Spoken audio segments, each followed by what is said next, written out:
preview. Got some new 8-frame woodware, and I'm getting ready to wipe these down. I've just chosen to oil them with mineral oil and beeswax and a couple other waxes.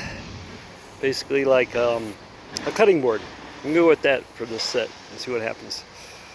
So, getting ready to work these two hives right here. They're like 6-frame nukes. They have 5 frames in them.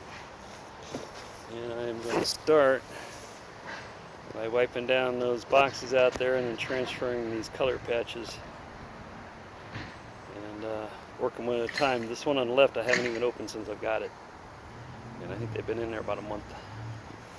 That's probably the quiet one. And of course these two,